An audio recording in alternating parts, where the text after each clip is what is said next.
Bueno, primero que todo, ¿no? Decirles muchas gracias de nuevo por la constancia que han tenido todos en este grupo. En verdad, las sesiones anteriores han sido, yo por lo menos personalmente creo que han sido bastante buenas. Ojalá ustedes también compartan esa opinión con nosotros y conduzcan.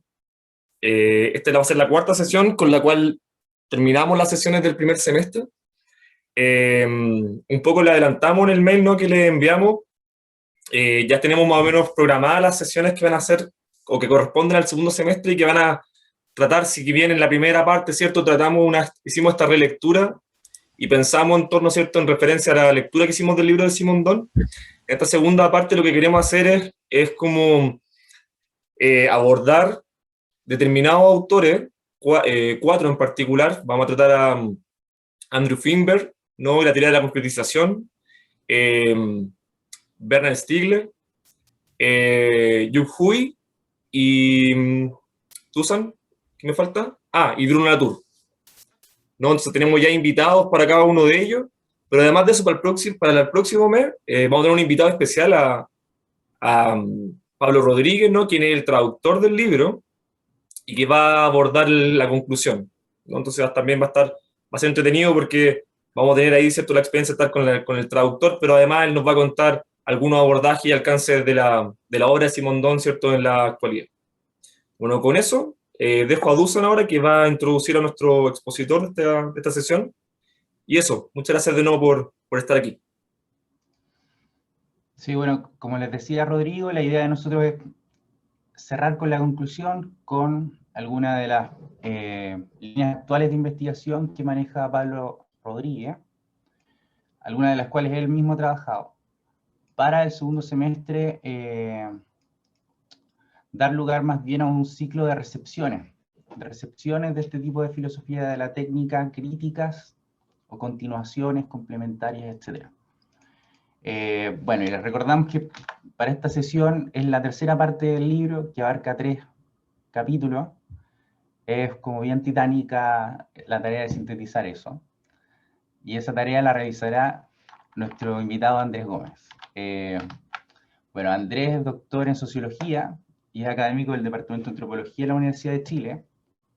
Él también dirige el Núcleo Especulatorio en Tecnociencia y Biomateriales de la Universidad de Chile, que participa organizando este ciclo de conversación, este grupo de estudio. Andrés ha investigado previamente temas relacionados con estudios de ciencia y tecnología en la Universidad Autónoma de Barcelona, con un estudio comparativo entre México y España sobre las dimensiones sociológicas de la pandemia H1N1, y como investigador postdoctoral en la Universidad de California. Actualmente participa en el proyecto Fondesit, prácticas de mantención y reparaciones de infraestructuras remotas y surgimiento de comunidades energéticas en Coyhaique y Puerto Dén, junto a Gloria Baigorrotegui. Así que, bueno, antes de darle la palabra a Andrés, les recordamos que va a ser como una introducción, una presentación, un comentario de 30 40 minutos, y hacia el final del comentario pueden ir levantando su mano si es que tienen preguntas para que empecemos a conversar. Bueno, te doy la palabra, Andrés, para que nos compartas tus impresiones de esta parte del libro. Bueno, saludo a todos, buenas tardes.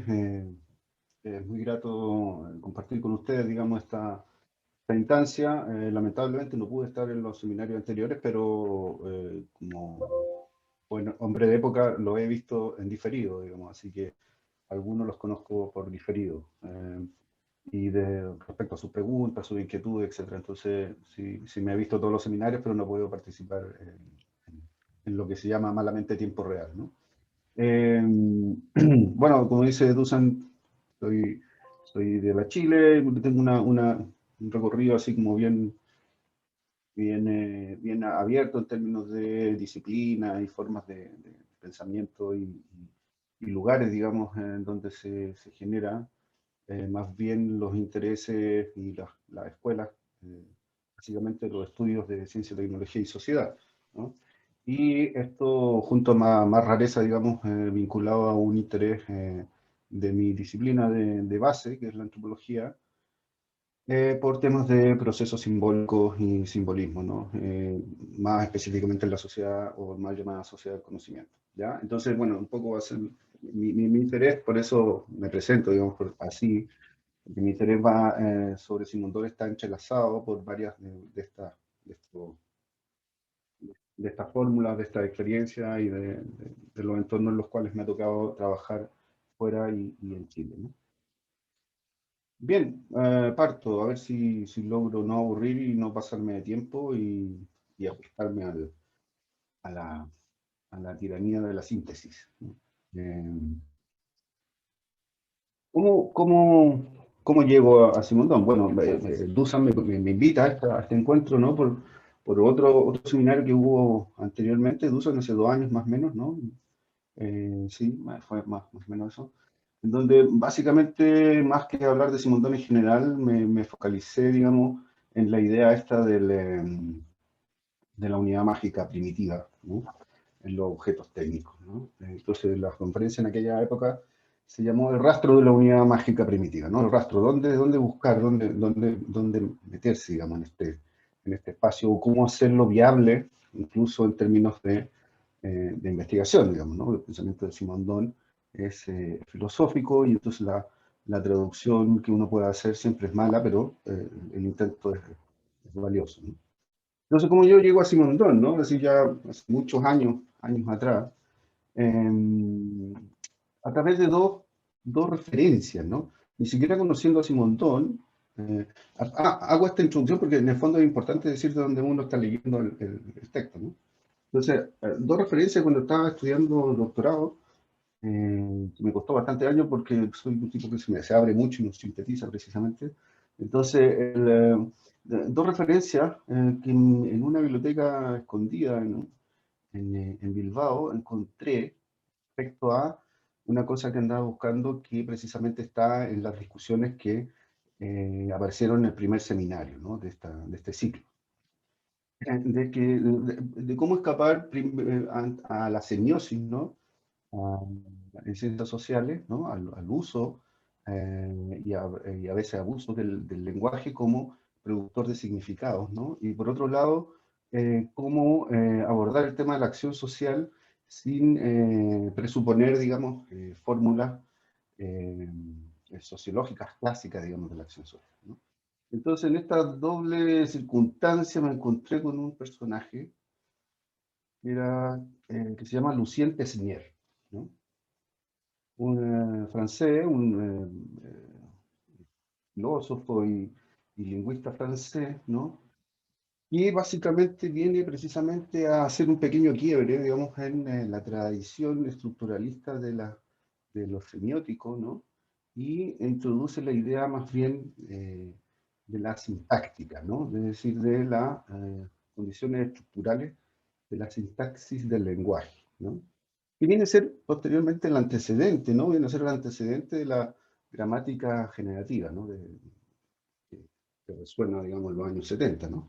Estamos hablando de un autor que es, más o menos, sus textos son del año 38. Bueno, Tenier tenía una cosa bien interesante en términos de la fórmula en que propone esta gramática, esta sintaxis, digamos, estructural, ¿no? Entonces se refiere al estructuralismo, se separa bastante de las líneas, digamos, lingüísticas del estructuralismo francés en esa época, y propone una forma bien interesante que a la postre yo entendería como espacios topológicos de entender el lenguaje. ¿Sí? Ya adelanté otra palabreja que no está en Simondon, pero que me parece fundamental desde mi punto de vista para entender a Simondon, ¿no? El segundo autor es un personaje que lo, que también lo había encontrado, pero lo había olvidado, y después apareció en un texto de Isabel Stenger y Bruno Latour, ¿no? En un texto y una referencia de un libro, ¿ya? Que es Émile Cioran, ¿no? O no sé cómo se dice, ¿no? Mi francés a veces se traba.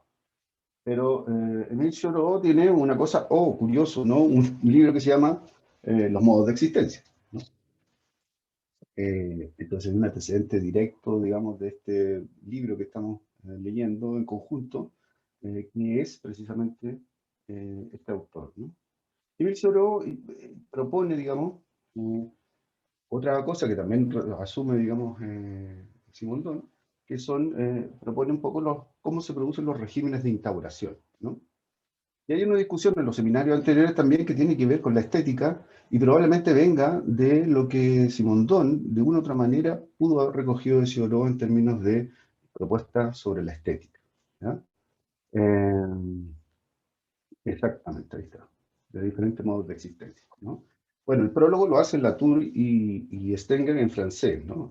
A ese libro que sale, no recuerdo el año 2000, 2009, 2007, por ahí.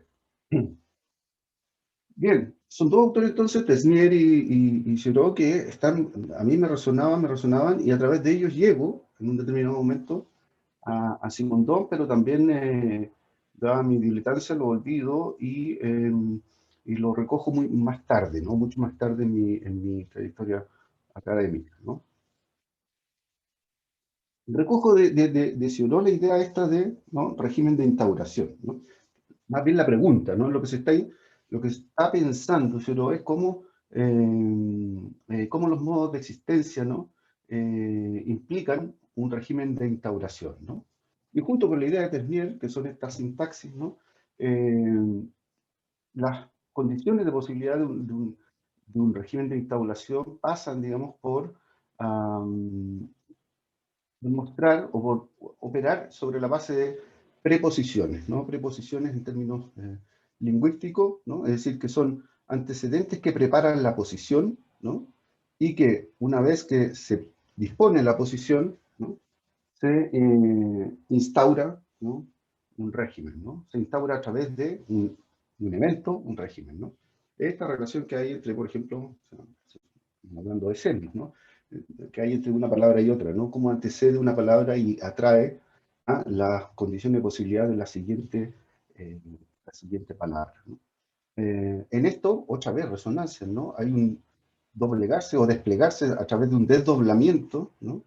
En el caso del verbo, de lo que va a ser la palabra siguiente, ¿no? Lo resuena, ¿no? Lo resuena. Simondon habla de desdoblamiento interno, ¿no?, para producir precisamente estos campos, ¿no? Bueno, en el cruce de estas circunstancias me empieza a llamar la atención la idea de modo de existencia, ¿no?, y la relación con regímenes en este caso, de instauración. Isabel Stenger, y voy a terminar, voy a como adelantarme, ¿no? Voy a terminar como la propuesta de la lectura, ¿no? Isabel Stenger va como a asumir estas dos o tres ideas, va a referir poco a Simondon, más bien va a referir a esto otro, ¿no? Y va a introducir la idea de condiciones de posibilidad, ¿no? Lo cual dentro de la idea de condiciones de posibilidad, ¿no?, genera un universo, digamos, para poder abordar precisamente los conjuntos técnicos, ¿no? Todo ello está en Simondon de una manera u otra, está cruzado, digamos, sobre todo en este capítulo, y está mostrando la influencia de Vocal. Yo no he hecho el trabajo de seguirlo específicamente en Simondon, pero me parece que tiene un montón de resonancia entre ellos y que es necesario tomar en cuenta, ¿no? Están escribiendo más o menos con 10 años, 12 años de distancia. Claro, en esas ideas de condiciones de posibilidad está la idea de Cioran en torno a que los modus modifican el dictum, ¿no? Y sobre todo la pregunta que me parece que está en la centralidad de Simondon es en cada una de estas transiciones de fase, en los modos de pensar, ¿no?, es el cómo se nos obliga a distinguir, ¿no? Es decir, cómo llegamos a distinguir según en qué fase, ¿no?, de las formas de pensamiento. Bien, eso es toda una dimensión o todo un ámbito de cosas por las cuales yo llego a Simondon y que me parece que era necesario comentárselas porque por ahí a alguien le puede servir de preámbulo o de referencias cruzadas, ¿no? Luego, un segundo aspecto es que dentro de la presentación precisamente que hace Stenger y Latour del libro de Cioran, aparece el rescate directo, digamos, al empirismo y a los procesos normativos que instalan el pensamiento de Whittaker. Esto es tremendamente importante por una repercusión que después, al final de esta presentación, les quería participar, digamos, ¿no? Cómo esto afecta, digamos, a un análisis, una investigación antropológica basada, digamos, en precisamente estos conceptos de esta cosmovisión simondoniana, ¿no? ¿Por qué es importante, digamos, no? Porque la relación entre empirismo y norma, ¿no? Junto al universo matemático-físico de Whittaker, ¿no? Hace que otra vez vayamos derivando, ¿no? En un campo, si no obligatorio, pero sí casi determinante de la topología del pensar, ¿no? Es decir, cómo instalar ciertos conceptos y ciertas maneras, ¿no? A través de la apuesta de los procesos que hace Whittaker, ¿no? Y por lo tanto, cómo cambia para toda la antropología la noción y para la psicología, ¿no? La noción de norma y lo que significa ello para analizar procesos normativos y no normas, ¿no? Y el efecto, precisamente, otra vez Simondon en ese sentido, digamos, ¿no? No son cosas que están fuera, ni son cosas que modifican la naturaleza, sino que son procesos que constituyen en realidad, ¿no? Son condiciones de posibilidad. Pero la idea de normatividad y el empirismo de Whittaker rescatado, en este caso por Latour y Stenger, leyendo a Cioran, me parece relevante para poder también, ¿no? Rescatar un hilo que me parece fundamental en la propuesta de Simondon. El tercer aspecto, como que me voy acercando a Simondon y al mismo tiempo me voy resbalando con Simondon leyendo, ¿no? Esto en el fondo quiero darle la sensación de cómo fui leyendo esta parte, digamos, del libro, que yo la había leído hace tiempo, pero que ahora la retomo, ¿no? El tercer aspecto es el pensamiento de lo simbólico que tiene Simondon, ¿no? Y ahí directamente con como la idea en línea de flotación, digamos, de la propuesta de este capítulo, ¿no? Entendiendo de que, voy a aquí una referencia pequeña, digamos, ¿no? De que el mundo se divide en una especie de dualidad de pensamiento de lo simbólico, ¿no? Están los rodanianos y los arcanos, ¿no? Que son como dos grupos que se dejan ver muy poco, pero que están dando vueltas en torno al pensamiento sobre lo simbólico. No la función simbólica, ni el simbolismo, ni el significado simbólico, no, sobre pensar lo simbólico en su completud, ¿no? Y estos dos grupos, ¿no? Reconoceremos por un lado, qué sé yo, a Cassirer, qué sé yo, a un sociólogo, a Elías, ¿no? Y por otro lado a otros como que son más matrísticos, ¿no? Incluso al mismo Maturana, ¿no? Y sobre todo arrancando de la idea de la semiosis del símbolo, ¿no? Me parece fundamental en Simondon, ¿no? Esta vuelta a la idea de el espacio mágico primitivo, ¿no? Huyendo precisamente de la semiosis, ¿no? De la magia, ¿no? Que tiene distintas variantes y que, insisto, obedece, digamos, a estos dos grupos que van analizando y proponiendo aspectos simbólicos durante 100 años, 120 años, y que resuenan en las ciencias sociales de distintas maneras, ¿no? Y entonces me parece que Simondon sí ahí hace, tímidamente por cierto, no es su objeto ni es su centralidad del pensamiento, pero sí que me parece que abre una puerta muy potente de analizarlo. Bueno, dada la referencia anterior, un cuarto aspecto que es necesario como tener en cuenta, ¿no? Es el conjunto total, ya para mí más o menos evidente, ¿no? El conjunto total de conceptos, formas de abordar los conceptos y maneras de analizar que tiene Simondon, que sin duda recaen, para mi gusto, ¿no? En un pensamiento topológico, ¿no? No es menor que el rescate de Deleuze y Guattari, digamos, a Simondon en esta dimensión, ¿no? Junto a las propuestas más empiristas que vienen, por supuesto, de Whittaker y de otros autores, ¿no? Pero me parece que aquí estamos ante un conjunto de palabras o palabrejas, metáforas del símbolo, ¿no? Que son claramente de orden topológico y muchas de ellas vinculadas a la noción topológica de la física del fluido, ¿no? Estoy hablando de rotura, reticulación, red de dominios claves, singularidades, fase, desfasaje, ¿no? Sacada de la física de fluidos precisamente, desdoblamiento, figura, fondo, ¿no?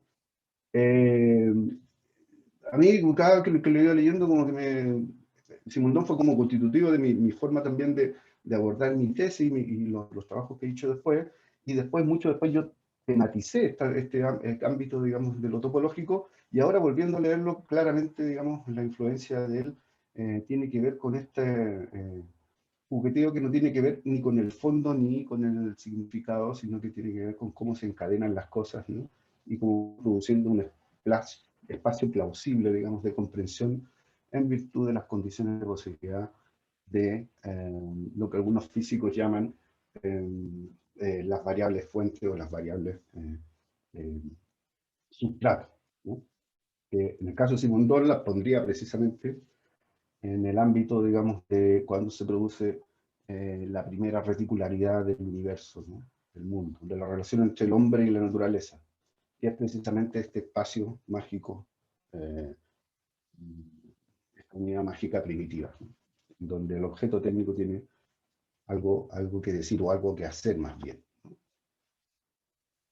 Vale, esos 4 puntos, digamos, como fórmulas que me parecen importantes de explicarles, sino de decirles que las sigan, sino son explicativas de cómo yo entro al universo simondoniano y que me parece que por ahí se las puede criticar directamente en virtud de las interpretaciones que puedo hacer de Simondon.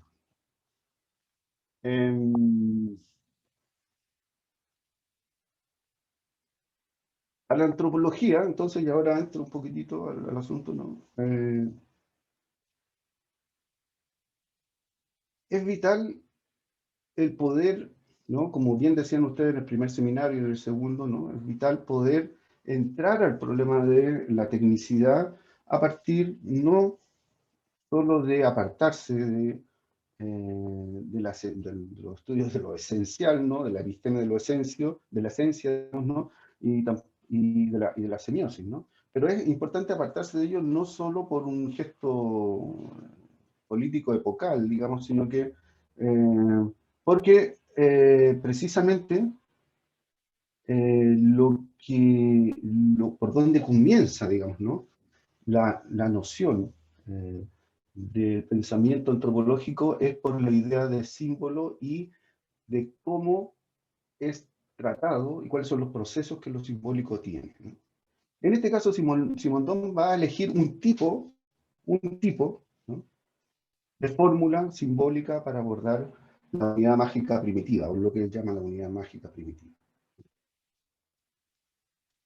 ¿Cuál es ese tipo? ¿Cuál es esa fórmula? Esa fórmula es la ruptura. Te dicen, bueno, es más o menos lógico que la rotura, ¿no? Esto que se rompe al inicio, ¿no? Sea lo que dé paso, digamos, a las distinciones y a la forma de pensar, digamos, el objeto técnico. Pero no necesariamente en el ámbito del análisis de lo simbólico esto es así, digamos. Es decir, esta es una decisión epistémica de Simondon, ¿no? Para abordar el tema de la unidad mágica primitiva, ¿ya? Podría haber sido, no la rotura, podría haber sido la congregación, o podría haber sido, ¿no? La convergencia, perdón, ¿no? O podría haber sido el motor de los tiempos, que es rotura y ligazón, ¿no? Que es de donde viene una parte de la interpretación de lo simbólico, que se puede ejemplificar con la idea del anillo, ¿no? El anillo es, ¿no? Un objeto, ¿ah? Que se presenta, digamos, para simbolizar la unión entre dos personas que son distintas, ¿no? Pero porque el anillo siempre tiene una rotura, ¿no? El anillo siempre está roto. En alguna parte de su circunferencia está la unión, por eso representa la unión. Por lo tanto, el anillo es rotura y unión al mismo tiempo, ¿no?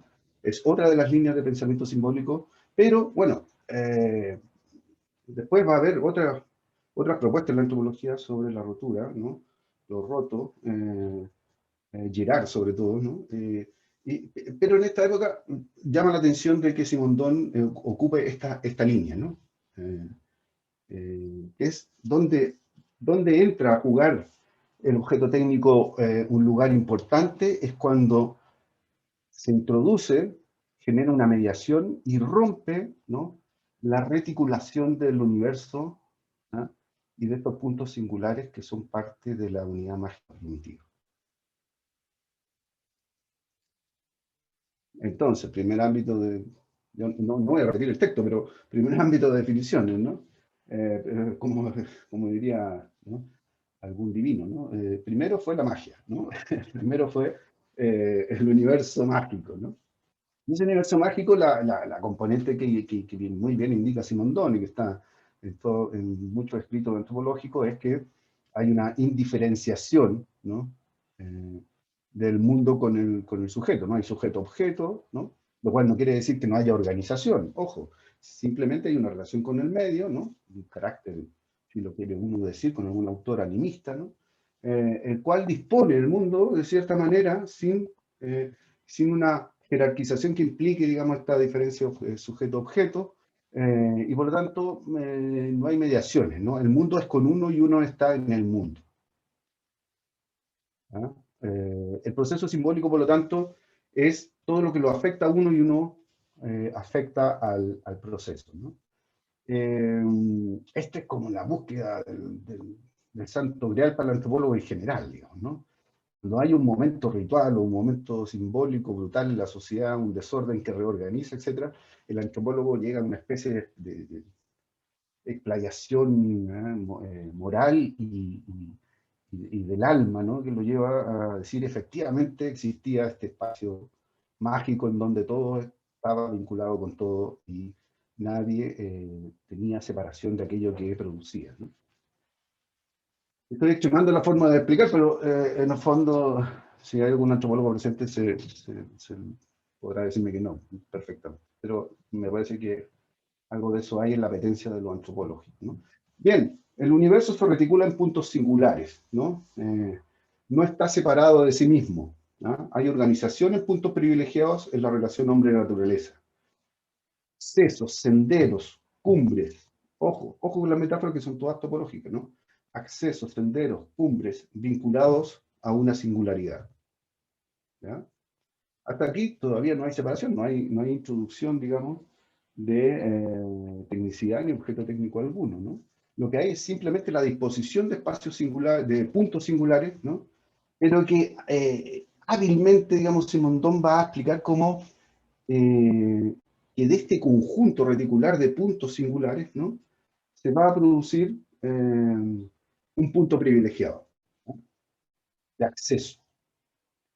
Y este punto privilegiado de acceso, al estar conectado con otros, ¿no?, pone, al final del texto pone el ejemplo de las antenas que se conectan y qué sé yo, ¿no?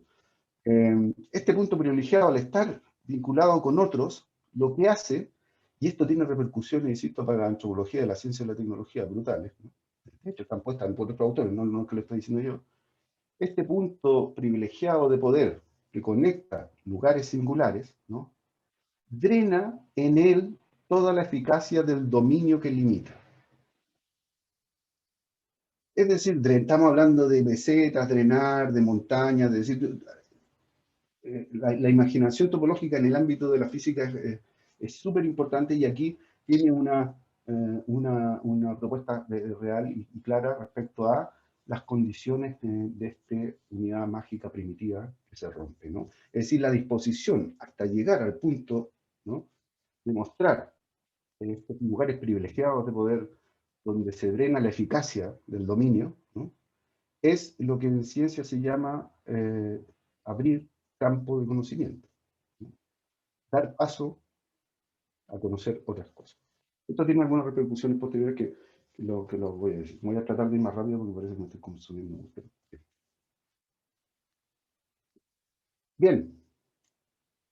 Lo que rompe esta unidad mágica es precisamente la mediación, ¿no?, la introducción del objeto técnico en particular, ¿no? En un principio como herramienta, pero luego, al ser vinculado a varias otras fórmulas, ¿no?, esta rotura, ¿no?, lo que hace es que propone un espacio de conocimiento totalmente diferentes, y por lo tanto la amplitud, digamos, de este dominio que limita, ¿no? El objeto técnico, por lo tanto, aquí tiene algunas cualidades, ¿no? Primero, que desdobla, ¿ya? otro concepto topológico, ¿no? Desdobla, ¿no?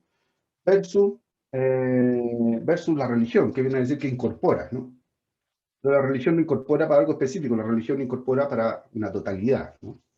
Donde aparece lo subjetivo incorporado a la totalidad, ¿no? Hay un movimiento simbólico en el caso del pensamiento religioso que tiene que ver con incluir hacia la totalidad, ¿no? En el caso del objeto técnico, no, reemplaza, que es otra de las funciones simbólicas interesantes, ¿no? Una incluye, otra reemplaza, ¿no? La tecnicidad opuesta a la religión, por lo tanto, la técnica opuesta a la religión, tiene, no se opone directamente, sino que tiene dos movimientos simbólicos muy diferentes, ¿no?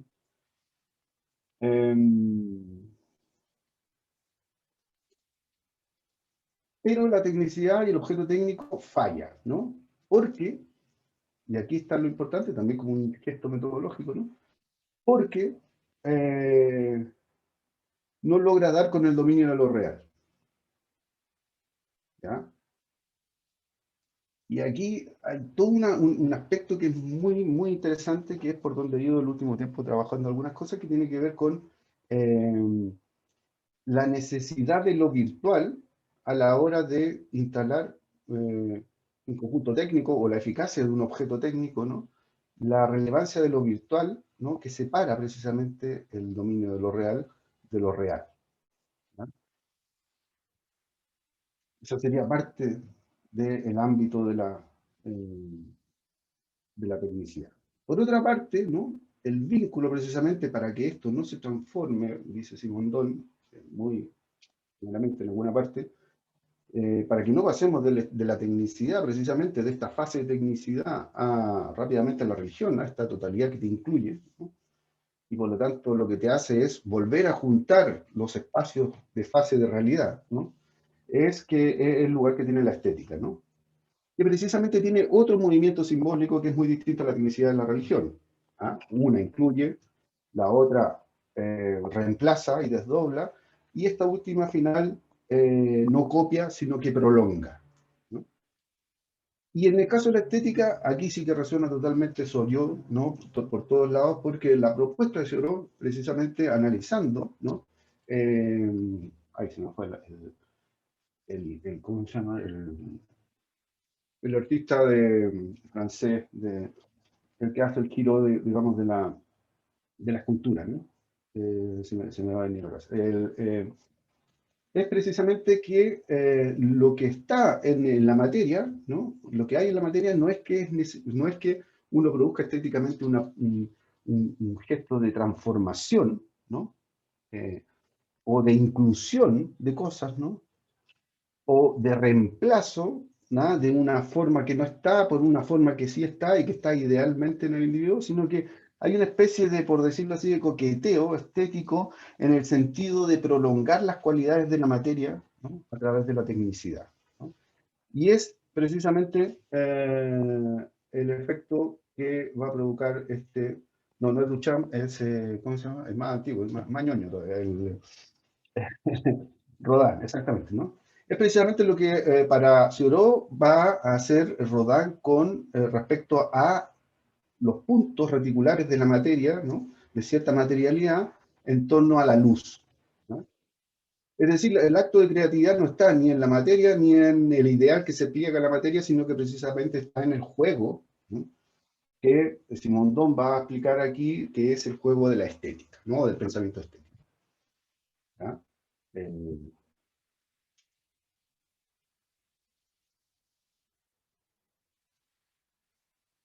Bien, y le va a entregar a la estética, ¿no? Una especie de función, que yo no sé, ahí sí que no me atrevo mucho a entenderme, ¿no?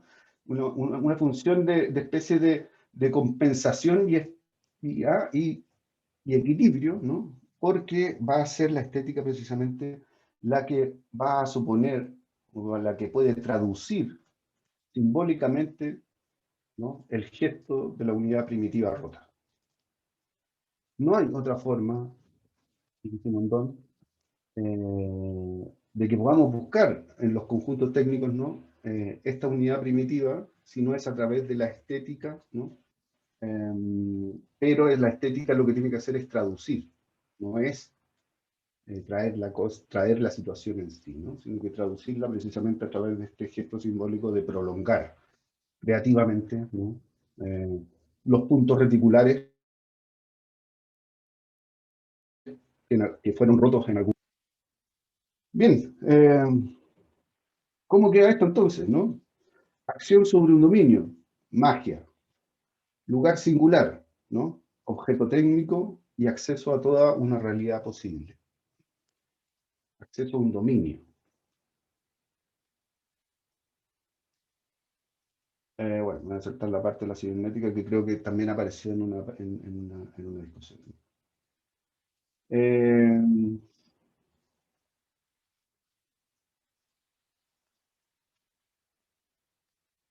Algunas consecuencias, ¿no? Algunas consecuencias de esta propuesta simondoniana, ¿ya? La antropología, no me atrevería a hablar desde otro lado, ¿no? No porque no quiera, sino porque me parece un poco justo, digamos, ¿no? Uno, ¿no? Dadas las utopías y distopías que propone Simondón, ¿no? Respecto a la técnica y el hombre, la antropología observa esto a partir de, y voy a parafrasear a Lévi-Strauss, ¿no? De un pequeño cambio en estas utopías, distopías que señala Simondón, ¿no? Es cierto que estaríamos frente, por una parte, a la alienación de lo creado, ¿no? Pero antropológicamente el problema es la ampliación, ¿no? La prolongación de la actividad del artefacto que nos llega a sobrevivir. En esto le visto súper claro y distingue, digamos, ¿no? Que hay algunos artefactos que nos sobreviven y otros que se desechan en la vida del humano, digamos, ¿no? Y la diferencia es muy importante en los lugares donde ocurre esta distinción. Otro aspecto a considerar es que para la antropología de los conjuntos técnicos es el proceso normativo lo que está en el centro del análisis, ¿ya? Basado en el conocimiento de la realidad técnica local y no del prestigio de la imaginación o del ingenio general o abstracto, ¿ya?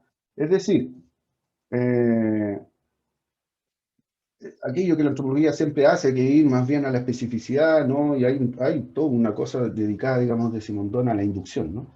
Que es muy interesante y bonita. Pero basado en eso, ¿no? La antropología tendría un paso muy importante que dar en lo que siempre ha hecho, ¿no? Que es la realidad, es dibujar o describir la realidad técnica local. Otro aspecto. Desde una antropología de la ciencia y la tecnología, ¿no? Las tecnologías son la puerta, ¿no? De este espacio reticular, ¿no? Para nuevas reticulaciones de lo real, ¿no? Pero este conjunto técnico se hace en la medida que se aplica, que es precisamente la propuesta de una autora que se llama Karin Norsetina. De ello surgen los vicios de la ciencia actual, ¿no? Es decir, cuando la ciencia permite que la técnica o el conjunto técnico que es la herramienta para abordar estos nuevos espacios reticulares de lo real, sean manejados por empresas o sean manejados por espacios cerrados de la ciencia, ¿no? El juego de la ciencia se termina, ¿ya? Porque lo que tiene que haber siempre es una distancia con lo real, una inadecuación, ¿no? Entre la apetencia de lo real y estos espacios reticulares. Si nos entregan la cosa dada, los estudios de ciencia y tecnología, vistos de la antropología, plantean que se produce el vicio de la caja negrización de la ciencia y de su conocimiento. Otro aspecto, ¿no? Estoy utilizando como una especie de parágrafo que utilizan los filósofos, pero me parece importante hacerlo así, ¿no? El acceso a los puntos privilegiados, ¿no? De una red, que es la reticulación de la realidad, o de lo real en el caso del universo primario, digamos, ¿no? Se debe a referencias y desdoblamientos internos a la cultura. Esto lo dice Simondón entre líneas, entre medios, ¿no? Es decir, lo local viene a analogarlo a la cultura, ¿no? Y por lo tanto no hay una fuera que viene a recoger cosas y que permite el desfase, sino que siempre es desde un adentro que se produce el desfase. También tiene cierta repercusión antropológica. Otro aspecto, ¿no? La tecnicidad se diferencia de los objetos técnicos porque ésta integra en la actividad o en el funcionamiento del conjunto técnico a un operador humano. Es decir, la diferencia entre el objeto técnico, ¿ya?, y la tecnicidad es precisamente el operador humano, ¿no? Esto podría ser una tontería, pero no es una tontería cuando en el primer momento del estudio CTS, ¿no? Hay un conjunto de investigaciones que empiezan a seguir los objetos o los artefactos, ¿no? ¿Cuál es la vida de los artefactos? ¿Cuál es la vida de...? ¿No? Y resulta que el artefacto aparece como objeto técnico un poco cerrado sobre sí mismo, ¿no? Sin alguna explicación, ¿no?, o alguna vinculación con esta distinción que hace Simondon precisamente sobre tecnicidad, ¿no?, que es la inclusión del operador humano. Bien, el valor metodológico para la antropología de la noción de modos de existencia se puede resumir de la siguiente manera, y esto según yo mismo no tengo ninguna referencia más que la tontería de haber leído de esta manera cruzada el texto, ¿no? El valor metodológico es lo siguiente, ¿no?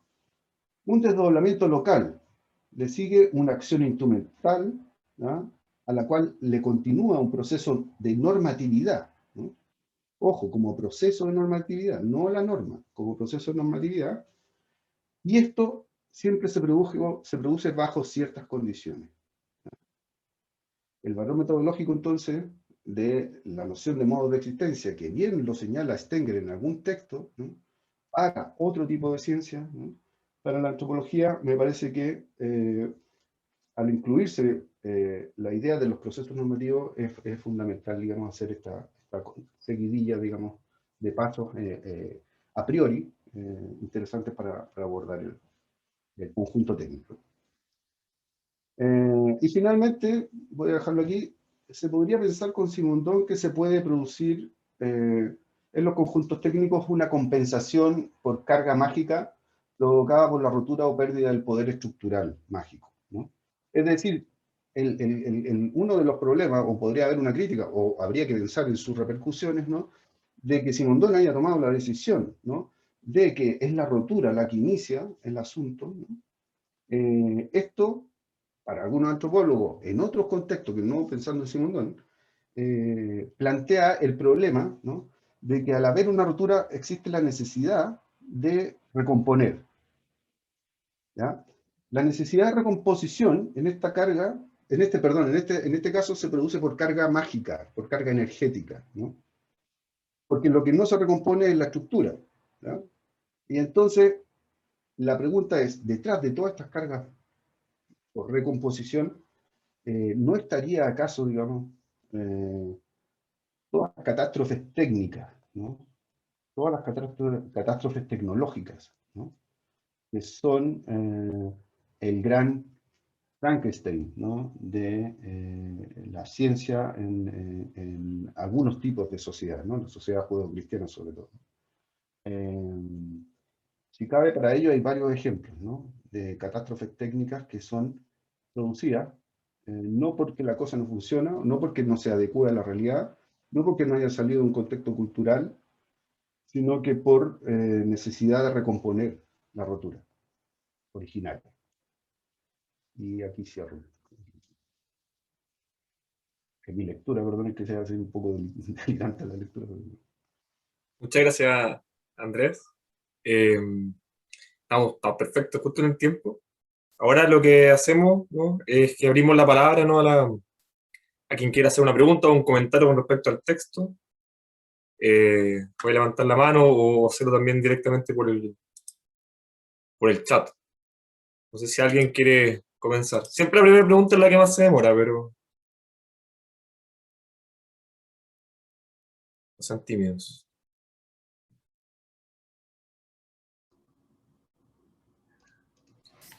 Dusan, ¿tú querías hacer un...? Sí, quizás yo voy a hacer un comentario respecto de un aspecto que me interesó de esta parte del texto, y para conectarlo con esta suerte de situación que plantea Andrés, en donde quizás esa pulsión por cubrir la ruptura podría estar detrás de la explicación de las controversias contemporáneas, controversias sociotécnicas. Particularmente a mí me llamó la atención, en esta parte del texto hay un tratamiento un poco más en profundidad del rol de la estética como una especie de punto neutral, punto medio, neutral, punto neutral creo que es el término que emplea, entre técnica y religión, en donde no estaría necesariamente al nivel de estas dos despasajes, sino más bien sería una versión analógica de la unidad mágica, de la unidad mágica primitiva, cuya principal función sería la de establecer equivalencias entre las excelencias de distintos modos. Sería una especie como de equivalente universal que dice, reintroduce aquello que era figural y aquello que era parte del fondo en lo real. Y hacia el último capítulo establece quién sería en realidad quién desempeñaría esta función de una manera acabada. Sería más bien el pensamiento filosófico, no tanto así el estético. Entonces, yo tengo la impresión de que hay algo así como, y eso está refiriéndose básicamente a por qué la filosofía podría fundar algo así como una tecnología reflexiva capaz de reunir teoría y práctica, teniendo o contando con las herramientas para dar cuenta de la génesis de todos estos despasajes. La estética no tendría esa capacidad, no tendría esas herramientas. Más bien daría cuenta de redes analógicas entre fases y encontraría la manera de darles equivalencia. Entonces, básicamente mi comentario y lo que tengo, bueno, es una impresión que ya tenía al inicio del texto, pero aquí quizás se profundiza, es que hay un diagnóstico que puede guardar ciertas afinidades o ciertas semejanzas con las críticas a la estetización de la realidad, si se quiere.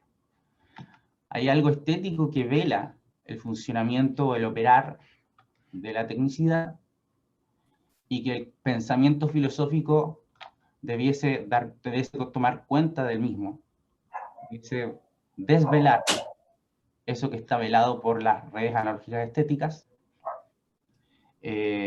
para de tal manera reunir esta vez de una tercera, una especie de tercer experimento, tercera ensayo de reunión entre esta gran escisión que nos describe en esta parte. Entonces creo que eso es un punto igual interesante. No sé exactamente si es justo respecto de la existencia de sujeto estético. Y bueno, que también dice que no es ni sujeto ni objeto. Gracias, Dusan. Andrés, ¿prefieres que juntemos unas preguntas primero o quieres responder directamente? ¿Juntamos? Juntamos, sí, juntemos. Vale. No sé si responder, pero bueno, vamos conversando. Súper. Entonces, Andreas, no te escuchamos. No.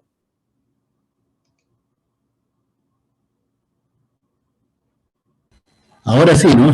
Ahora sí, Andreas, dale nomás. Bueno, sí. Gracias, Tocayo, por la exposición interesante, en todo caso. Bueno, sí, me quería referir también un poco a lo mismo que también agarró Dusan, que es, bueno, tal vez más concretamente, en vez de hablar de objetos técnicos, me gustaría hablar de computación, por ejemplo, de redes computacionales, ¿no? Que son tal vez los objetos técnicos que en el momento más nos preocupan o nos interesan, qué sé yo, o a muchos de nosotros, por lo menos. Entonces, sí, y a mí me llama la atención, por ejemplo, que los computadores o las redes computacionales no han logrado convencer estéticamente, o por lo menos Tal vez yo soy un poco demasiado viejo, tal vez los más jóvenes sí estén embrupidos estéticamente por los computadores, pero tengo la impresión de que no sucede. O sea, de alguna manera, esa forma de reacceder al mundo mágico, a la unidad mágica, parece que no estaría funcionando con la tecnicidad, con la nueva tecnología. Entonces, a lo mejor, lo que creo que sugiere Dusan, de que entonces habría que tomar el otro camino que también visualiza Simondon en la última parte de lo que leímos, que es el camino a través de la filosofía, podría ser como la salida. Pero no sé, tampoco me convence mucho, tal vez porque igual me gustaría vivir lo que promete la estética, ¿no? Que me parece que en cierto sentido más de lo que promete la filosofía. Disculpen aquí los filósofos, pero yo no soy filósofo, por eso, claro. Entonces, por eso me interesa, o sea, ¿por qué la tecnología o los computadores no tienen ese, o no, aparentemente no pueden caminar, más bien resulta grotesco, como dice también Simondon por ahí, cuando intenta caminar por la vía de lo estético. Entonces, será, por ejemplo, que de alguna manera desde la tecnología de los computadores, por lo menos, es imposible visualizar el otro lado, el de la religión, porque en la estética, claro, conecta de alguna manera los objetos estéticos, técnicos, con la religiosidad desde la mirada de Simondon, por supuesto. Entonces, desde la tecnología del computador, pareciera que no. Pero por otro lado uno dice, pero si hoy día los computadores son casi Dios, digamos, son deidades totales en estas sociedades que vivimos. Uno puede decir que sí conectan o qué pasa. La verdad es que yo no tengo ninguna respuesta. Lo único que estoy haciendo aquí es de alguna manera plantear una pregunta que me parece importante también para los antropólogos. Eso es todo. Gracias. Muchas gracias, Andreas.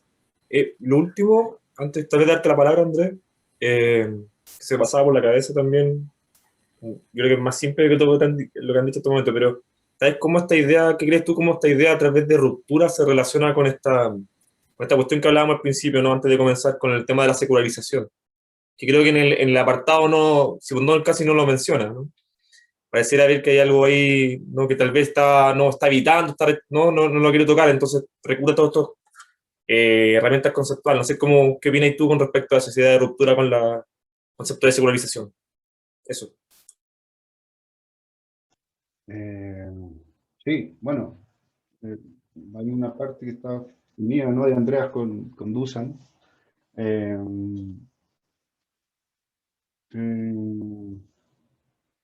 Claro, lo estético no es bonito, no necesariamente. Digo, en este caso tiene un concepto un poquitito más amplio, ¿no? Por ahí la crítica se le hace, ¿no?, al asunto. Pero cuando se vuelve bonito, ¿no? Por decirlo así, ¿no? Cuando se vuelve el juego con el computador, como decía Andrea, se vuelve bonito. Precisamente cuando empieza a operar el vicio de cerrar los objetos, ¿no? Cuando se convierte en un objeto de deseo único y cerrado, ¿no?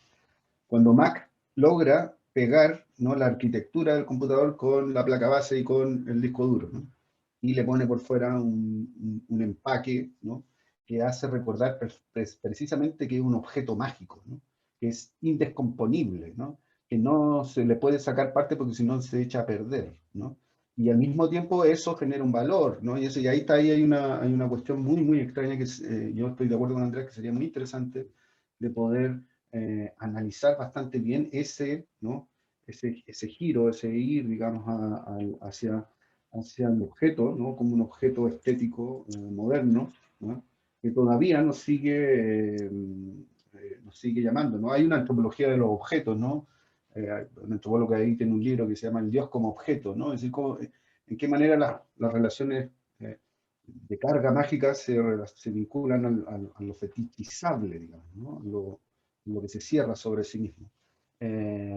Ahí que hay muchas cosas que darle vuelta, ¿no?, sobre todo a partir de la idea de fetiche, y y de cómo eso nos conecta precisamente con una rotura, digamos, de la forma de usar la magia, ¿no?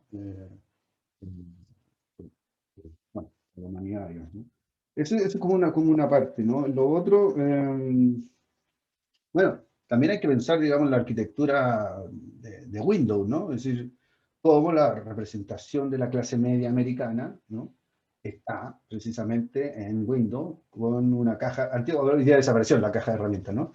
Pero era como estar en el garage de una casa norteamericana en donde tú tienes un dispositivo que te permite resolver cosas, y aquí el segundo punto que es muy importante por las dos cosas que dije antes, ¿no? Que te permite resolver cosas en el garage de tu casa, ¿no? Y hacerlo en casa, ¿no? Ese es el punto, ¿no? Simondon, de hecho, plantea varios puntos respecto a la revolución cibernética, y hay uno de los puntos que se refiere a esto, que probablemente sea lo feo, lo estéticamente feo y lo que no funciona, digamos, como en este cierre, digamos, de objeto de deseo, ¿no? Y es que Simondon plantea que para el cambio que hace la revolución cibernética es que introduce en el objeto técnico, ¿no?, la portabilidad de la solución. Es decir, hacer portable la solución. Es decir, no es que nos permita solucionar una cosa mayor, sino que está dentro del mismo objeto la solución, ¿no? Y entonces eso lleva, como bien sabrán algunos activistas o amantes de los hackers, digamos, y lleva precisamente a los errores, digamos, ¿no? A los boots, a la búsqueda precisamente en el mismo sistema en su arquitectura, digamos, de los errores posibles. Eso es brutal. También es una dimensión que habría que mirar muy bien, y Simondon yo creo que la señala en este punto que habla sobre cómo se hace portable la solución de los problemas. Respecto a lo que tú decías, Rodrigo, claro, hay una relación media, a ver, no bien trabajada, algunos otros sí, pero no bien trabajada entre los procesos de secularización, ¿no? Las diferenciaciones sociales que provocan esos procesos de secularización, y el uso o el ámbito tan refaloso de la cultura, ¿no? Hay algunos sociólogos que se despachan rápidamente la cultura como una palabreja del siglo XVIII, digamos, ¿no? Pero como decía Marcel Mauss, ¿no?, hablando de su tío Durkheim, ¿no?, el problema es que la gente sigue creyendo, ¿ya? Por más que sean diferenciados, por más que sean especializados, ¿no?, por más que ocupen un lugar diferencial en la sociedad, por más que no, la sociología en último tiempo lo que ha salvado es decir, no, es que tienen muchas creencias religiosas, ¿no? Entonces es el hecho religioso, ¿no? Pero la gente sigue pegándose tortazos, digamos, por creencias, digamos, ¿no? Y es como una cuestión media, qué sé yo, bruta, pero está ahí, ¿no? Uno no puede salirse, ¿no? Entonces, digo, hay algo en los procesos, ¿no?, en los procesos de secularización que introducen, ¿no?, producto de la ruptura, introducen cierta carga negativa que es necesario, a la Simondon en este caso, recomponer. Lo indicaba Víctor Turner para los procesos de ritualización de las burocracias modernas, ¿ya? Es decir, ¿por qué falla la ritualización de la burocratización? Es precisamente porque hay siempre una especie de no adecuación con lo real, ¿no? Y por lo tanto, también uno, tomando otro entonces, sociólogo, digamos, uno podría plantearse que al mismo tiempo que se producen estos procesos de diferenciación, hay procesos de desdiferenciación, ¿no? Y eso apunta directamente al ámbito simbólico, y en el caso de los conjuntos técnicos, ¿no?, para no apartarnos de la propuesta simondoniana, yo buscaría voy a decir una cosa muy antropológica, buscaría en los espacios de venta de segunda mano de tecnología el cómo se resuelven las cosas ahí, digamos, ¿no? ¿Cuáles son los problemas que se están resolviendo cuando uno mezcla una tarjeta de un computador con otro que no tiene nada que ver, o cuando, ¿no? Ahí, exactamente. Gracias, Andrés. Vamos por una segunda vuelta. ¿Alguien quiere hacer algún comentario? No tiene por qué hacerse una pregunta. Está claro que llamó la atención del capítulo, de la tercera parte.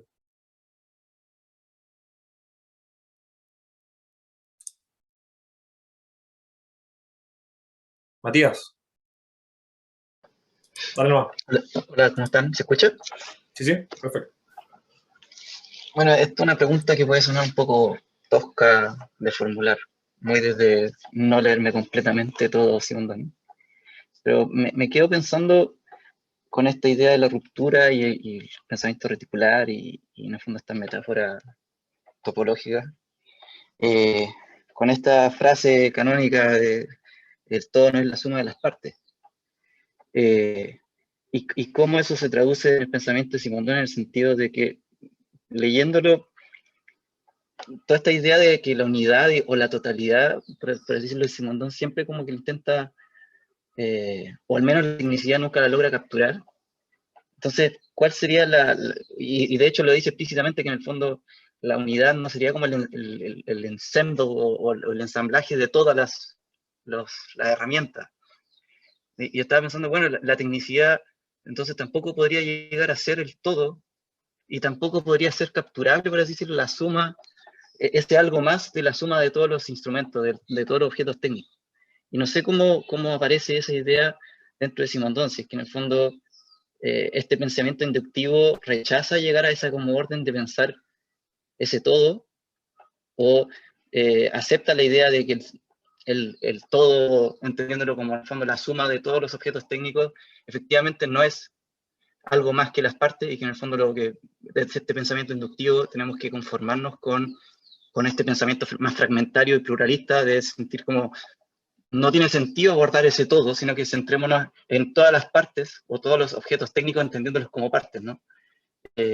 ¿Cómo ves ese problema? Me genera esa duda constantemente, en el fondo, de si es que hay como una evasión de abordar esa idea, o derechamente, en el fondo, de criticar precisamente esa postura, y de decir que quizás es la tecnicidad en particular, no tiene sentido hablar de ese como todo, sino que simplemente reducirnos a hablar de en el fondo como estoy pensando como en esta idea del whole o de la unidad que Heidegger habla, por ejemplo, cuando habla de los útiles, y como no es la misma idea, pero en el fondo como que en el fondo cuando utilizamos una herramienta estamos siempre remitiéndonos a ese todo de herramientas que están interconectadas. Pareciera ser de que un pensamiento inductivo no tiene sentido hablarlo, porque incluso la eficiencia de la herramienta, como están todas interdependientes,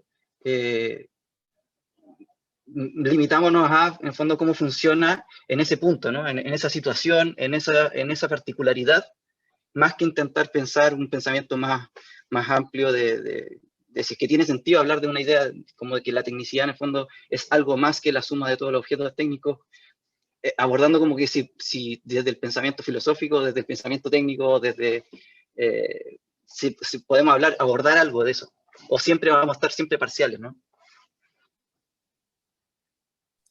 Gracias, Matías. Ahora tenemos a Renzo y luego a Luis. Gracias, Rodrigo. Sí, me ponía a pensar también en el mismo punto que están abordando Dusan y los demás compañeros. Y me ponía a pensar igual en esa finalización de lo estético, que Simondon tal vez no lo dice en otras palabras, porque justamente él está en una época particular. Y bueno, y justamente este capítulo habla sobre otros pensamientos, ¿no? Y él obviamente no aborda lo que es el pensamiento animista o todos los pensamientos que hoy en día también se ven desde la antropología, ¿no? De Scola, etcétera, o Viveros de Castro. Y bueno, pero lo que sí queda en claro en sí es que lo estético tiene un orden moral, ¿no? Y justamente la tecnicidad o lo tecnológico en una geografía particular se construye a través del orden moral. Y es el orden moral lo que rige nuestra discurrir frente a lo tecnológico en una geografía particular, ¿no? Y respecto a eso, ¿no? A ese orden moral, ¿no? Y, en nuestro ir más allá con lo técnico y lo tecnológico, precisamente está en pensar justamente si lo estético se relaciona también desde una ecología material, yendo otra vez nuevamente al campo de la antropología, ¿no? Pensando un poco en Thinking Gold también, ¿no? Tal vez este campo material, afectivo y moral también, ¿no? Que es otra parte más, puede atravesar un poco también desde este lado al plano estético. Que bueno, que también es una preocupación que trajo Hui ahora hace un par de años, ¿no? De qué forma ese plano estético también se puede ingresar a lo cosmológico, con lo tecnológico, que también tiene que ver con la tecnología hoy en día, con las computadoras que mencionó el compañero Andrea, ¿no? Como también eso se inserta en la computadora, no como una máquina cerrada, sino también como una máquina en la cual también se ingresa ese orden de lo moral, cosmológico y afectivo, material, etcétera, etcétera, ¿no? Sin embargo, no sé si Andrés Simondón para mí lo dice, pero obviamente son las palabras de Simondón, que él es muy abstracto, digamos, en la forma de percibirlo, pero yo creo que de alguna forma él creo que es ir más allá, desde el orden mágico, intenta de alguna forma también atravesar todo ese tipo de cosmologías o de maneras de abordar el plano estético con lo técnico, ¿no? Y justamente ese campo en el cual nos tiene hasta el día de hoy, bueno, en esta preocupación respecto a lo técnico y lo tecnológico con lo planetario, podríamos decirlo, ¿no? Eso más que nada. Muchas gracias. Gracias, Renzo. Luis, Hola. ¿se escucha? ¿Me escucha? Sí. Bueno, ahora no sé si voy a ir un poco a la contra de lo que ha apuntado Renzo, no lo sé. Pero me da la impresión, otra cosa es quizá como acaba de integrarlo o no Simondón como filósofo de la religión, si queremos poner algún tipo de etiqueta a esto. Pero me da la sensación de que la filosofía de la individuación en realidad, un poco contestando a lo que había apuntado antes otro compañero, como que supone el rechazo de una cosmología, al menos si la cosmología se ha de entender como una teoría estructural del todo. No sé si eso contesta lo que había comentado el otro compañero. Pero un poco la idea es que realmente si se puede hablar de fase filosófica, la fase filosófica nunca puede cerrar, sino que de alguna manera los esquemas que estamos viendo funcionarían o establecerían, digamos, se establecerían en ciclos, de alguna manera. Y bueno, aparte de eso, también, digamos, relacionándolo con el tema de si se logra o no se logra definir la tecnicidad, es que propiamente no se puede definir la tecnicidad como una esencia, digamos, al uso. Esto es del último párrafo de la tercera parte, justo cierro. Y dice, el empleo de este método genético define al objeto técnico en referencia a la tecnicidad de la operación artesanal o la del conjunto técnico, y no la tecnicidad de la operación o la del conjunto a partir de una propiedad del objeto que sería la tecnicidad. Es decir, que en ese aspecto tampoco se puede definir la tecnicidad por fuera de los esquemas de funcionamiento que constituyen los determinados objetos técnicos. Es casi una cuestión de método, en realidad. Y ya casi en último punto, comentaba, ahora no recuerdo quién lo comentaba, respecto al tema de si los ordenadores, si la computación, los ordenadores son grotescos o hay un momento en que Simondón apunta esto en la página 206, o sea, no que la computación sea grotesco, sino que habla de la categoría, propiamente la categoría de lo grotesco, y se está refiriendo propiamente a los revestimientos. Y de hecho, por lo general, nuestra relación con los ordenadores está precisamente mediada por montones de de revestimientos, faneras, creo que le llaman en uno de estos textos que están sobre la tecnología, no sé si es en psicosociología de la técnica, que comenta esto.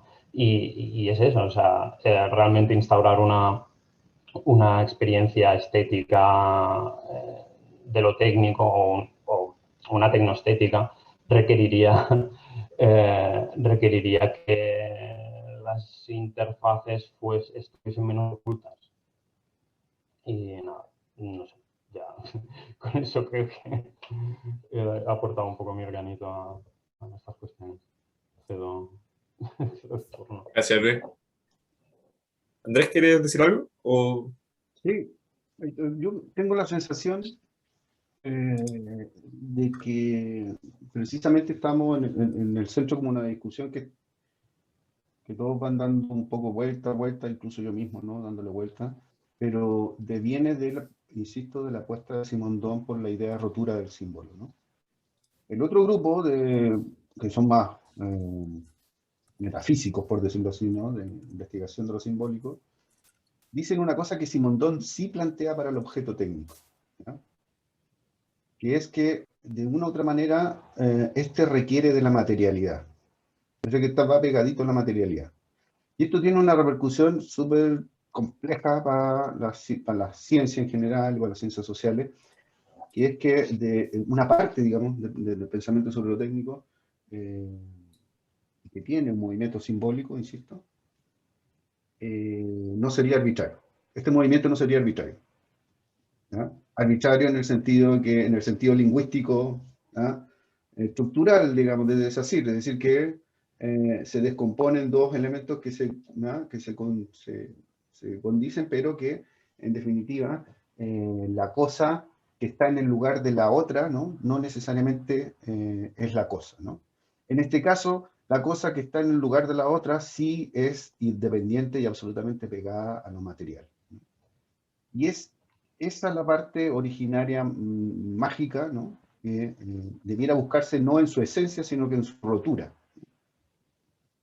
Entonces, ¿qué pasa con eso, digamos, ¿no? Esa es una discusión entera, digamos, que habría que dar en torno a por dónde empieza Simondon el asunto. Eso repercute, ¿no? en la primera comentario respecto a la totalidad, digamos, ¿no? Cómo los conjuntos técnicos pueden remitir a la totalidad, cómo resumen o cómo se resuelve ese punto, precisamente tiene que ver con el arbitrario, ¿no? Y qué es lo que significa no la eficiencia, sino que la eficacia, ¿ya? De la tecnicidad. Entonces, es lo que pasa con algún tipo de pensamiento. Por ejemplo, no sé si han enfrentado a un hacker, digamos, o hacktivista, ¿no? Que está, básicamente su acción es conectar máquinas con otras, ¿no? Y cuando entra en el ámbito de, como decía un amigo hacktivista, ¿no? Cuando entra en el ámbito del discurso, ¿no? La dictadura de la gramática, ¿no? Tiene que sintetizar las formas las cuales él piensa que debe explicar lo que hace, ¿no? Entonces, un tipo que no tiene, que cuando uno le da respuesta no para, sino que sigue, ¿no? Es como un habla que continúa y continúa, ¿no? No sé si se han enfrentado a esas circunstancias, que tú tratas de hablar y entonces el tipo continúa, buscando otro error, digamos, en el sistema, ¿no?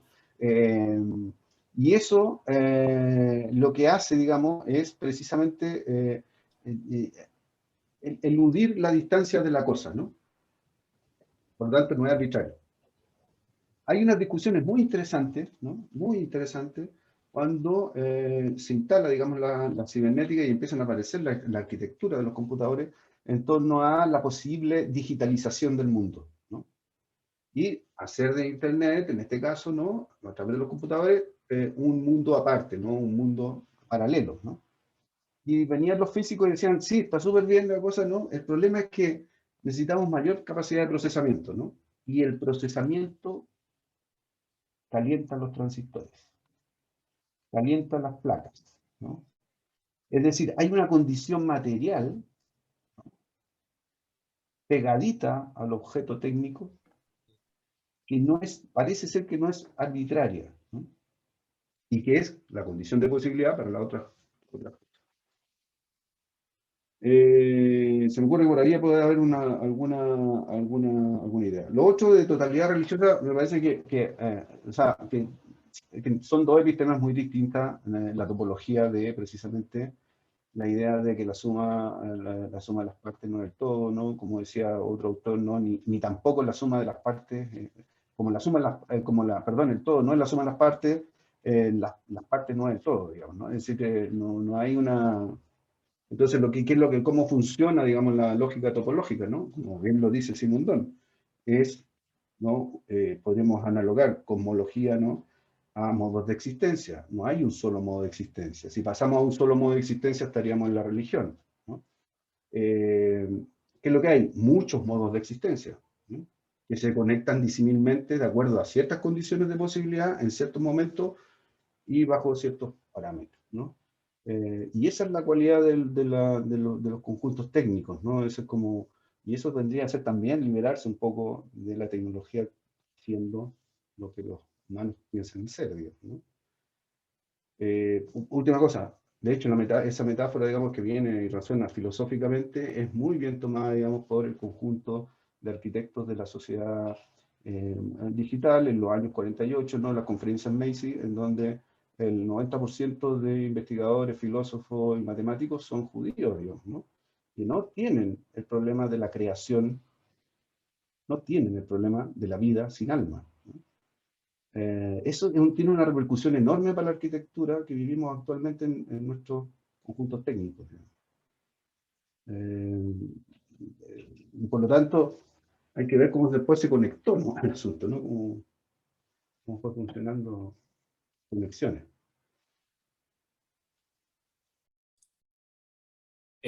Dusan. Y luego tenemos a Andrés. A Edo. Sí, yo en lugar, o sea, en realidad era un comentario súper breve antes de darle el pase a Andrés sobre algunas cosas que habían, la pregunta de Matías, creo. Mira, creo que hay dos cuestiones que son interesantes que aparecen en esta parte del texto. Una de ellas compete a la diferencia del todo parte, y es cuando Simondón vuelve sobre la idea de metaestabilidad y sobre la crítica al ilemorfismo. Y habría quizás que tomar en cuenta esta diferencia, esta estructura fundamental de la unidad mágica como rota, como escindida por figura y fondo, como una especie de ilemorfismo fundamental, una especie de error de base, que precisamente no toma en consideración bueno, una de las cosas por las que en ese mismo párrafo, en esa misma página, descarta la dialéctica. Y es que esto no implica nunca superación, sino génesis de nuevas fases, que como bien dice Andrés, deben coexistir o deben pensarse más bien como una red reticular, así me lo imagino, que siempre presuponen algo preindividual, como una especie de resto preindividual de otras fases, que se parece mucho ya a la tesis de lo primero, la individuación. Entonces, sobre la cuestión que había mencionado Matías, tengo la impresión de que en lugar de un pensamiento de la inducción, es decir, un pensamiento de los elementos típico del pensamiento técnico, y en lugar de la deducción, el pensamiento del todo, del conjunto, y su SLAT, lo que propone Simondón es algo que parece que comentó Renzo ahora, hace poco, que es lo de la transductividad, que es la transducción teniendo en cuenta todas estas cuestiones que estoy diciendo, una especie como de retícula que tome en cuenta siempre algo preindividual. Yo creo que la diferencia de todo parte, como para seguir manteniéndola, es una de sus grandes obstáculos para pensar en relación a cualquier tipo de versión de la filosofía de Simondón. Bueno, eso era un comentario sobre las preguntas que ya habían aparecido. Voy a mencionar también hay una carta de Simondón a Derrida, que está en alguno de los libros sobre los cursos, que se llama, que está dedicado a la tecnoestética, donde se profundiza más en ese tema.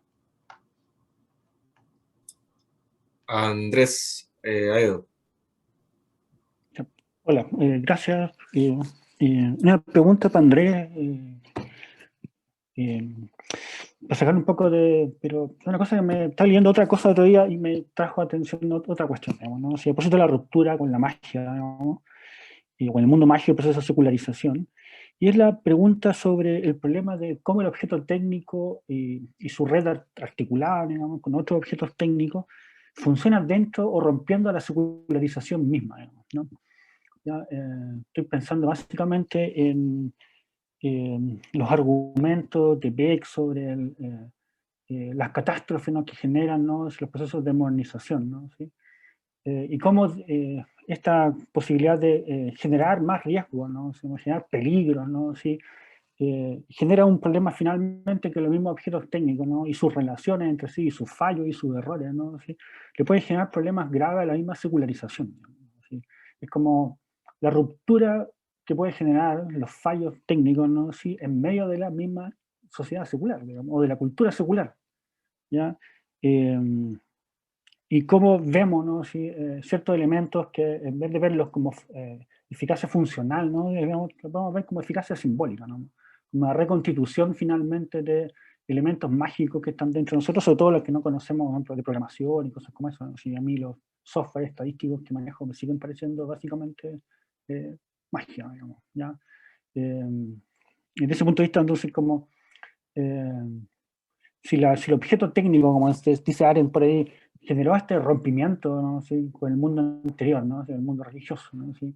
¿Qué pasa con el objeto técnico y toda su capacidad hoy día en medio del mundo secular? Ese es como mi mundo moderno que se supone a sí mismo secular, ¿no?, ¿sí? ¿Y qué pasa con los riesgos que generan? ¿Y cuáles son las reacciones que pueden tener los seres humanos respecto a eso? Ya una cuestión que siempre tenemos atención al hecho de que a nadie le pareciera extraño, o al mundo le pareciera extraño que estuvieran volviendo a las religiones, ¿no?, ¿sí?, otro tipo de fenómenos, ¿no?, ¿sí?, cuando en realidad estamos en un proceso de humanidad reflexiva, digamos, ¿no?, ¿sí?, o de capitalismo tardío, digamos, ¿sí? Las cosas que iban a resultar no resultaron, digamos. Entonces, es pensar que era una pregunta más bien como para Nietzsche Milo, pero en verdad, como pusiste el tema de la ruptura, digamos, o de la rotura, digamos, de un mundo, digamos, eso era como mi pregunta.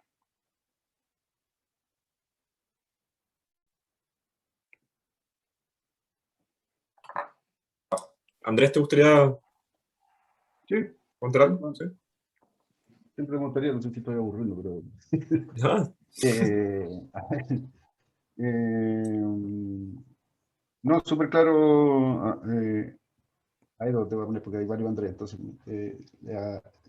como lo planteaste, digamos, pero era precisamente donde estaba incidiendo, digamos, el último tiempo en algunos trabajos, ¿no?, que tienen que ver con catástrofes, ¿no?, catástrofes tecnológicas, pero no recientes, ¿no? O sea, un tren que se hunde en Cholchol a principios del siglo XX, ¿no? O las catástrofes que indica Levi-Strauss en un libro sacado, digamos, de relatos de Boas, ¿no?, en donde hay un personaje que se supone que tiene que salir del mar, en una representación, ¿no?, teatral, pero en un pueblo, el personaje tiene que salir del mar y así se salva la sociedad, etc. Y en esa cosa no sale del mar y se muere, ¿no? Entonces la familia dice, bueno, siempre se quiso quedar abajo, sigamos la fiesta, ¿no? Siguen la fiesta, se termina la fiesta y la familia junto a los técnicos se amarran y se tiran por el acantilado al mar, digamos, ¿no? O una niña, digamos, que decide, un adolescente que decide celebrar su cumpleaños, ¿no? Y decide invitar a sus amiguitos de Facebook, ¿no?, que son 1500, y en una urbanización aquí en Santiago, digamos, la policía tiene que estar un día entero tratando de sacar gente que dormía chicos que vivían lejos, que durmieron en las calles, etc. Cuestiones de ese tipo, ¿no? Es decir, son fallos, no son fallos. La cuestión es, por un lado, ¿no?, en la vuelta del objeto técnico a la rotura en términos reales, ¿no?, siempre provoca fallo, porque no hay una adecuación con lo real, ¿no? Simbólicamente nunca hay una adecuación con lo real, por lo tanto siempre provoca fallo.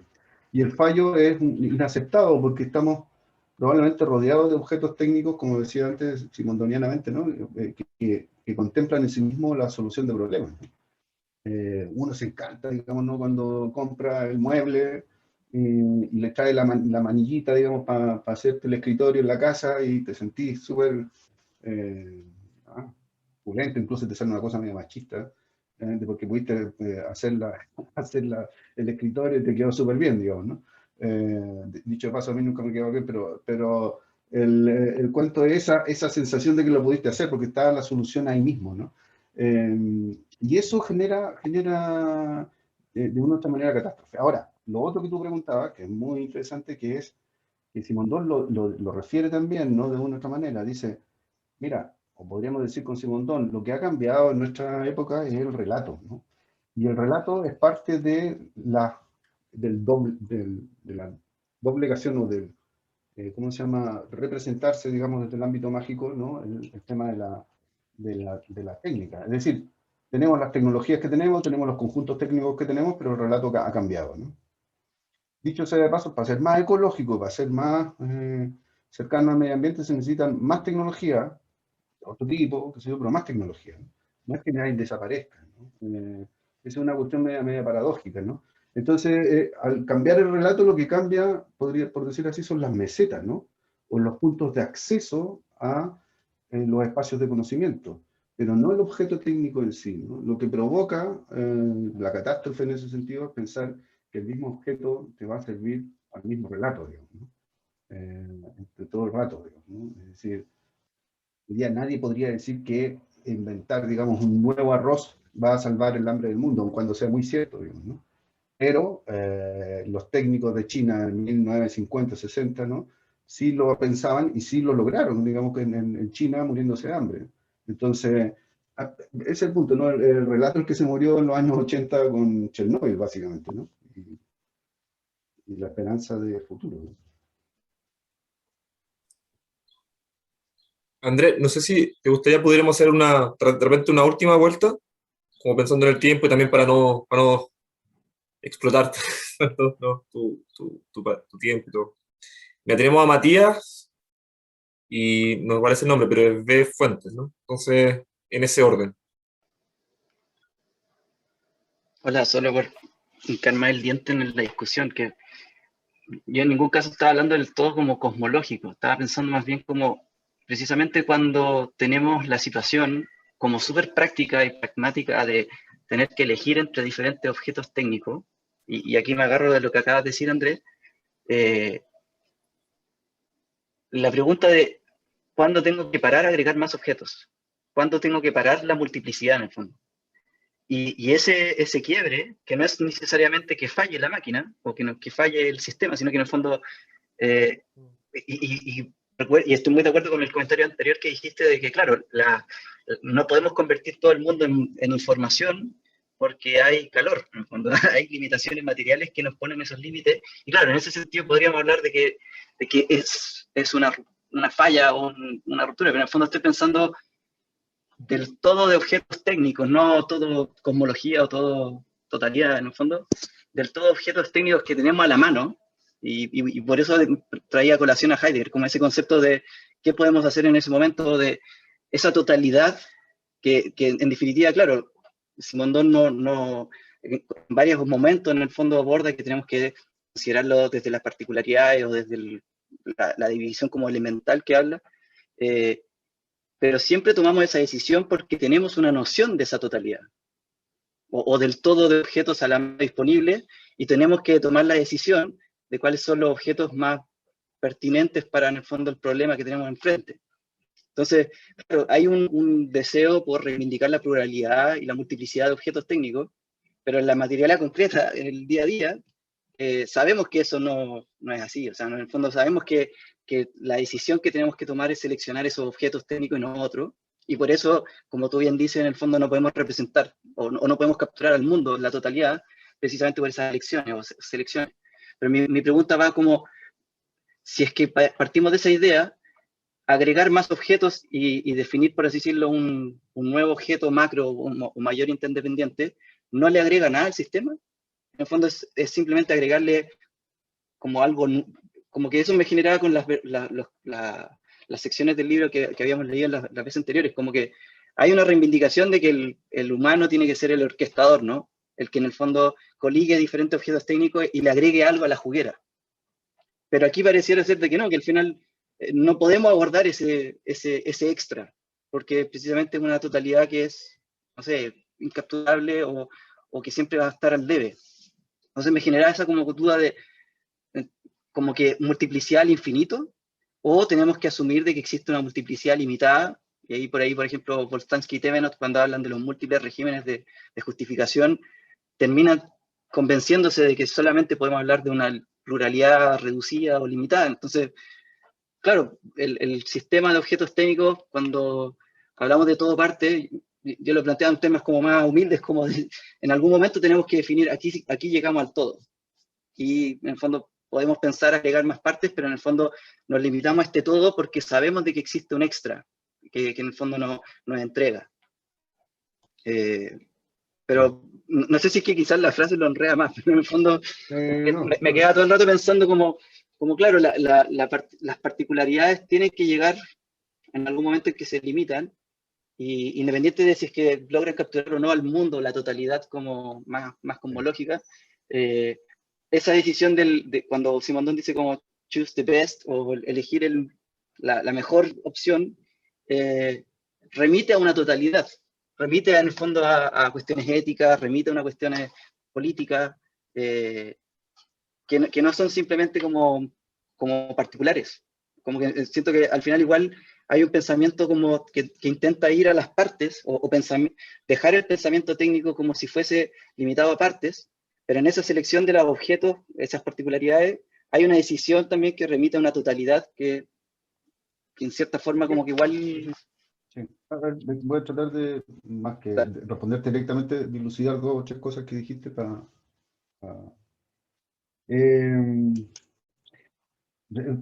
como que tienes la angustia del, ¿cómo se llama? Del personaje ese que fue a hablar con Latour, ¿no? Que lo relata Latour en el libro, cuando le dice, pero ¿dónde corto el marco teórico, no? ¿Dónde lo pasa? Y se le va agrandando la caja, que es una angustia que tenemos todos, por cierto, en algún momento en la investigación en general, digamos, ¿no? Y Latour le ofrece, dice, no, cartografía, digamos, ¿no? Cartografía. Y después Latour se tira a cartografiar por todo el mundo y en realidad cartografía tanto que todo el mundo se mete en la cartografía y no sabe dónde cortar, ¿no? Entonces ahí viene el punto, lo que tú dices, ¿no? ¿Dónde cortamos cuando sabemos que hay ciertos objetos que tienen una carga política en su diseño, por ejemplo, ¿no? O dónde cortamos cuando en realidad de afuera se está constriñendo el espacio que queremos cortar más grande, más. Supongo que esa es la cosa, ¿no? Simplemente para pensarla, digamos, ¿dónde se corta, ¿no? Yo creo que esa es la angustia. En términos topológicos y vinculado a Simondon, a mi gusto y a mi entender, ¿no? Tiene que ver con la definición de la técnica y la tecnicidad, digamos, ¿no? Es decir, si los objetos vinculados entre sí, ¿no? No te están dando un diferencial de potencial, no están conectándose. No hay más allá. ¿Ah? O sea, hay que ser súper empirista, por eso la lógica del empirismo a mí me parece súper interesante, puede llegar a ser cínica, pero en ningún caso ni se pasa ni se queda con lo político. Y a mí me parece que esa es como una clave, digamos, ¿no? Es decir, si resulta que se conecta esta cuestión con esta otra y se desconectó y no pasó nada, pues bueno, no pasó nada, ¿no? Lo real te dice, mira, ¿sabes qué? Al final esa antena ¿tendrá repercusiones o no? No siguió todo el sistema funcionando. Es así, ¿no? O si va expandiendo, si necesita más, bueno, necesita más, y eso quiere decir que hay que cartografiar más fórmulas, ¿no?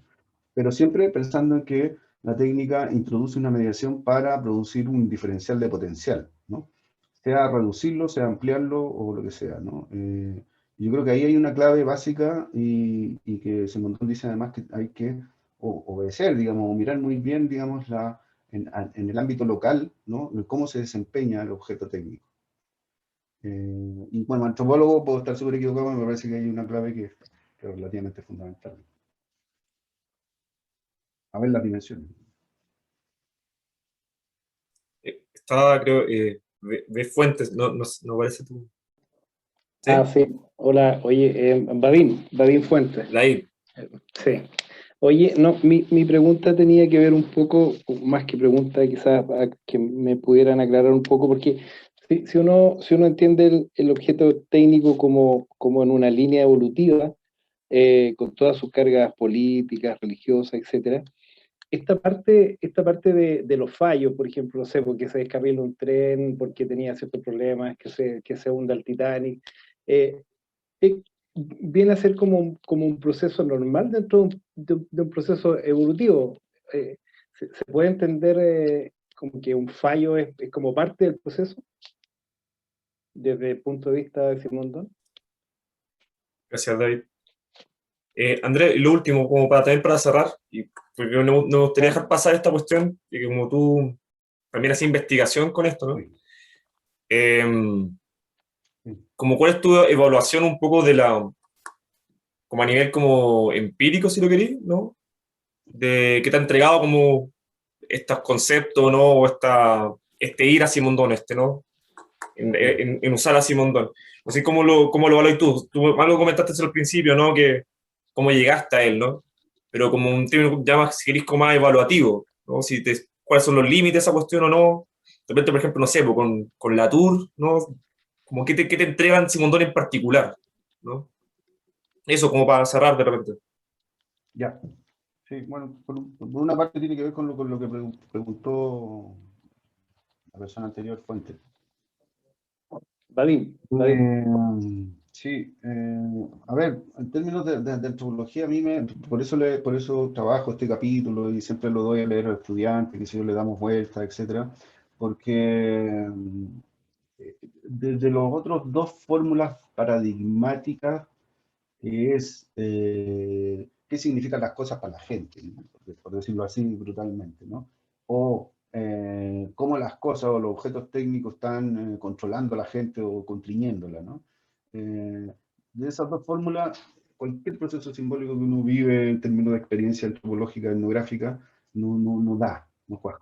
No, o yo no me quedaba del todo bien, digamos, ¿no? Cuando una piedra se convierte en violencia y no es una forma de comunicar, ¿no? En el caso, digamos, recuerdo alguna etnografía en los años 90 de las barras bravas, ¿no? Es decir, hay un montón de cosas, ¿no? En este ahora, en la investigación en que estoy, digamos, ¿no? Cuando una turbina, ¿no? En un lugar extremo, se pliega o se pega, ¿no? A la persona que tiene que arreglarla y que mantenerla, ¿no? Y que cuando desaparece esa persona, desaparece la posibilidad de tener luz, ¿no? Cuando la idea, ¿no? de la colonización técnica implica concebir que el sujeto está dentro de la máquina, ¿no? Cuando viene el gringuito dentro de la máquina, diría Nicolás Richter, que no está ahora por aquí, ¿no? Cuando viene el gringuito dentro de la máquina, ¿no?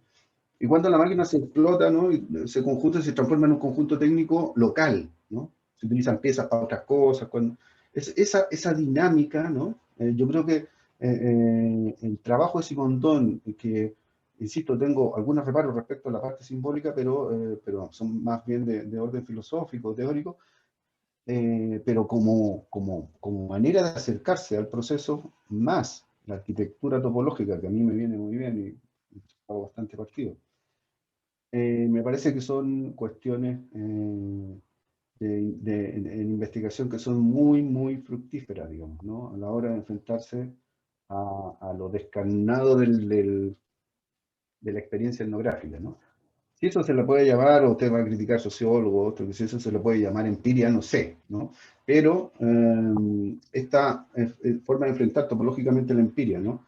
Y por lo tanto, cómo se van conectando las cosas, más que suponer marcos previos, ¿no? Y que algún marco de la gente también esté por sobre otros, ¿no? Suponerlo es un error, y me parece que ese gesto está en el Simondon. Esto no quiere decir que no haya jerarquizaciones dentro del ámbito local y de la producción y cómo se viven, digamos, los conjuntos técnicos, pero sí uno no puede entrar si no es en la búsqueda ¿no? de esta estética de la ruptura de la unidad mágica, ¿no? Definitiva. Yo creo que es un buen camino etnográfico, ¿ah? Para un montón de formas de investigar. Muchas gracias, Andrés. En verdad, gracias por la respuesta ahora y por participar también y tu buena discusión también. Yo creo que se ha dado una buena conversación, una buena discusión. Entonces, también agradecerle a todos. Y bueno, le estamos informando ya que nuestra próxima sesión va a ser con Pablo Rodríguez. Y luego le daremos la siguiente fecha y las siguientes expositores que tendremos para seguir esto. Agradecerles por estar aquí y estamos hasta la siguiente sesión. Le agradezco mucho a todos. Que estén muy bien. Ok, gracias.